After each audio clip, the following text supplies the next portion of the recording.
ॐ श्री सांब शिवाय नमः। अथ त्रयोविंशोऽध्यायः। 23वां अध्याय।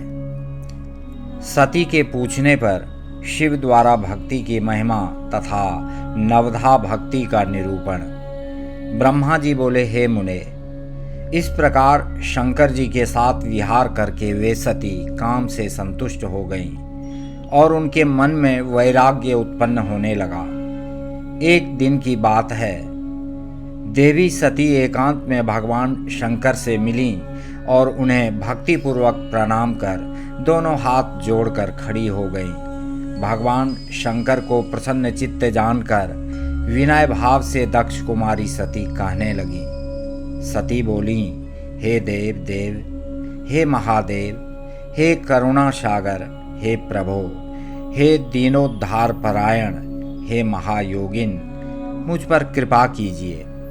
आप परम पुरुष हैं, इस जगत के स्वामी हैं, रजोगुण तमोगुण एवं सत्व गुण से परे हैं, निर्गुण हैं, सगुण भी हैं, सबके साथी हैं, निर्विकार हैं और महाप्रभु हैं। मैं धन्य हूँ जो आपकी कामिनी और आपके साथ सुंदर विहार करने वाली आपकी प्रिया हुई। हे स्वामिन, हे हर, आप अपनी भक्त वत्सलता के कारण ही मेरे स्वामी हुए। हे नाथ, मैंने आपके साथ बहुत दिनों तक विहार किया। हे महेशान, इससे मैं संतुष्ट हो गई हूँ। अब मेरा मन उधर से हट गया है। हे देवेश, अब मैं परम तत्वों का ज्ञान प्राप्त करना चाहती हूँ जो सुख प्रदान करने वाला है, तथा हे हर, जिसको जान लेने पर समस्त जीव संसार दुख से अनायास ही उद्धार प्राप्त कर लेते हैं। हे नाथ, जिस कर्म का अनुष्ठान करके विषयी जीव भी परम पद को प्राप्त कर लेता है तथा पुनः संसार बंधन में नहीं पड़ता है, उस परम तत्व को आप बताइए, मुझ पर कृपा कीजिए। ब्रह्मा जी बोले, हे मुने, इस प्रकार आदि शक्ति महेश्वरी सती ने केवल जीवों के उद्धार के लिए उत्तम भक्ति भाव से भगवान शंकर से इस प्रकार पूछा।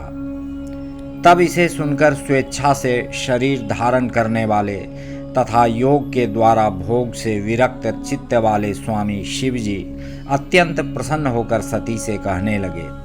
शिव जी बोले, हे देवी, हे दक्ष नंदिनी, हे महेश्वरी, सुनो, मैं उस परम तत्व का वर्णन करता हूँ जिससे वासना बद्ध जीव तत्काल मुक्त हो जाता है। हे सती, तुम विज्ञान को परम तत्व जानो। विज्ञान वह है जिसके उदय होने पर मैं ब्रह्म हूँ ऐसा दृढ़ निश्चय हो जाता है। ब्रह्म के सिवा दूसरी किसी वस्तु का स्मरण नहीं रहता तथा उस विज्ञानी पुरुष की बुद्धि सर्वथा शुद्ध हो जाती है। हे प्रिय, वह विज्ञान दुर्लभ है। त्रिलोकी में उसका ज्ञाता कोई विरला ही होता है। वह जो और जैसा भी है सदा मेरा स्वरूप ही है, साक्षात परात्पर ब्रह्म है। इस प्रकार के विज्ञान की माता केवल मेरी भक्ति है जो भोग और मोक्ष रूप फल प्रदान करती है। वह मेरी कृपा से सुलभ होती है। वह भक्ति 9 प्रकार की कही गई है। हे सती, भक्ति और ज्ञान में कोई भेद नहीं है। भक्त और ज्ञानी दोनों को ही सदा सुख प्राप्त होता है। भक्ति के विरोधी को विज्ञान की प्राप्ति नहीं होती। हे देवी, मैं सदा भक्त के अधीन रहता हूँ और भक्ति के प्रभाव से जातिहीन नीच मनुष्यों के घरों में भी चला जाता हूँ, इसमें संशय नहीं है।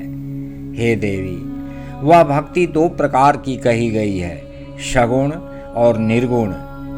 जो वैधि अर्थात शास्त्र विधि से प्रेरित और स्वाभाविकी भक्ति होती है वह श्रेष्ठ है, और इससे भिन्न जो कामना मूलक भक्ति है वह निम्न कोटि की कही गई है। सगुण और निर्गुण भक्ति, ये दोनों प्रकार की भक्तियाँ नैष्ठिकी और अनैष्ठिकी के भेद से 2 प्रकार की हो जाती हैं। नैष्ठिकी भक्ति 6 प्रकार वाली जाननी चाहिए और अनैष्ठिकी एक ही प्रकार की कही गई है। विद्वान पुरुष विहिता और अविहिता आदि भेद से उसे अनेक प्रकार की मानते हैं। इन द्विविध भक्तियों के बहुत से भेद प्रभेद होने के कारण इनके तत्वों का अन्यत्र वर्णन किया गया है। हे प्रिय, मुनियों ने सगुण और निर्गुण दोनों भक्तियों के 9 अंग बताए हैं। हे दक्ष नंदिनी, मैं उन 9 अंगों का वर्णन करता हूँ, तुम प्रेम से सुनो।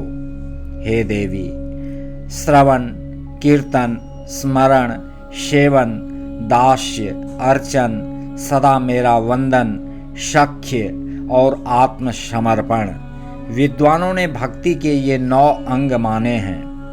हे शिवे, इसके अतिरिक्त उस भक्ति के बहुत से उपांग भी कहे गए हैं। हे देवी, अब तुम मन लगाकर मेरी भक्ति के 9 अंगों के पृथक पृथक लक्षण सुनो, जो भोग तथा मोक्ष प्रदान करने वाले हैं। जो स्थिर आसन पर बैठकर तन मन आदि से मेरे कथा कीर्तन आदि का नित्य सम्मान करते हुए प्रसन्नतापूर्वक अपने श्रवण पुटों से उसका पान किया जाता है, उसे श्रवण कहते हैं।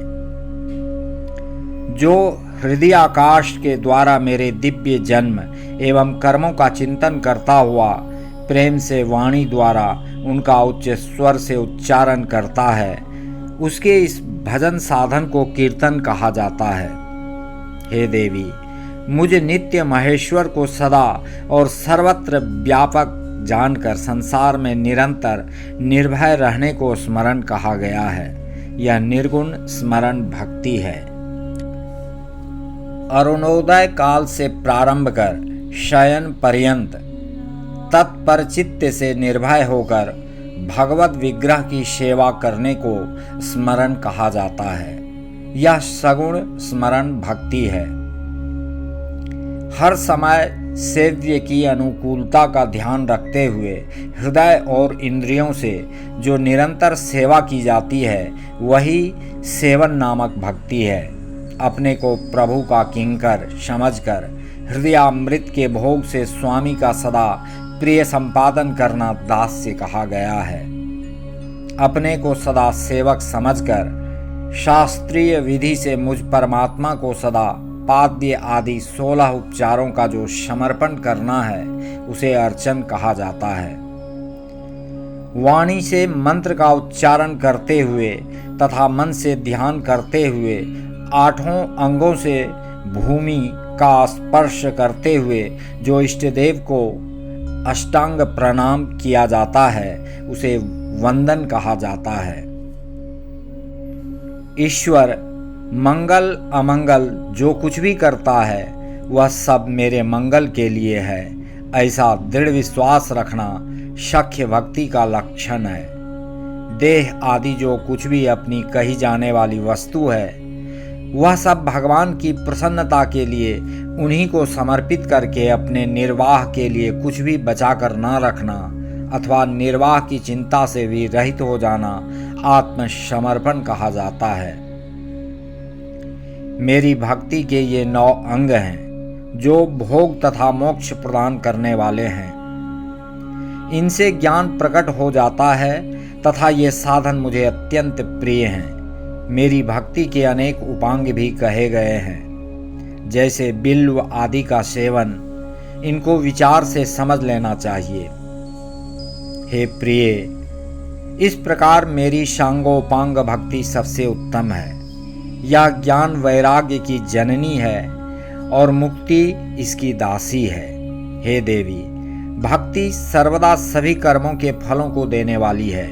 यह भक्ति मुझे सदा तुम्हारे समान ही प्रिय है। जिसके चित्त में नित्य निरंतर यह भक्ति निवास करती है, वह मुझे अत्यंत प्रिय है। हे देवेशी, तीनों लोकों और चारों युगों में भक्ति के समान दूसरा कोई सुखदायक मार्ग नहीं है। कलयुग में तो यह विशेष सुखद एवं सुविधाजनक है, क्योंकि कलयुग में प्राय ज्ञान और वैराग्य दोनों ही ग्राहक के अभाव के कारण वृद्ध, उत्साह शून्य और जर्जर हो जाते हैं। परंतु भक्ति कलयुग में तथा अन्य सभी युगों में भी प्रत्यक्ष फल देने वाली है। भक्ति के प्रभाव से मैं सदा भक्त के वश में रहता हूँ, इसमें संदेह नहीं है।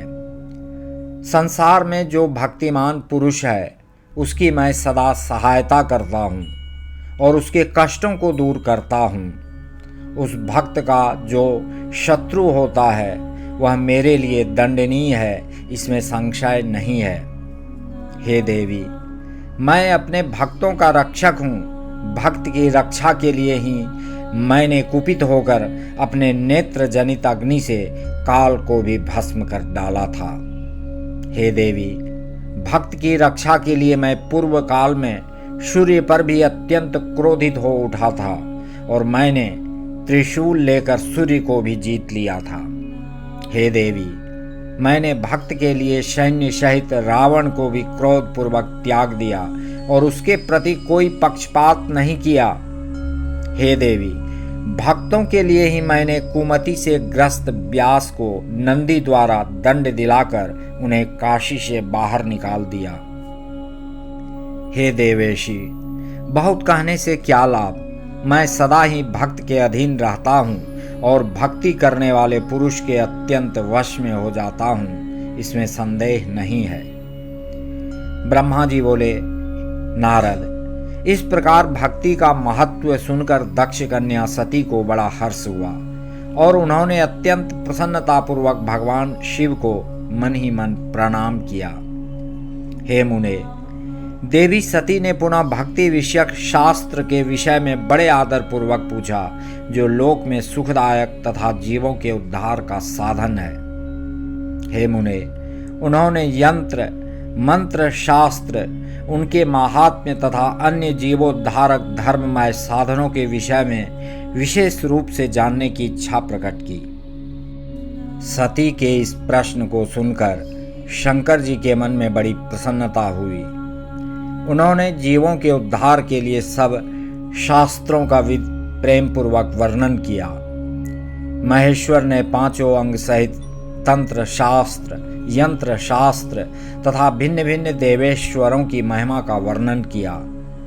हे मुनीश्वर, महेश्वर ने कृपा करके इतिहास कथा सहित उन देवताओं के भक्तों की महिमा, वर्णाश्रम धर्म, राजधर्म, पुत्र और स्त्री के धर्म की महिमा, कभी नष्ट न होने वाले वर्णाश्रम जीवों को सुख देने वाले वैद्यक शास्त्र एवं ज्योतिष शास्त्र, उत्तम सामुद्रिक शास्त्र तथा अन्य भी बहुत से शास्त्रों का तत्वतः वर्णन किया।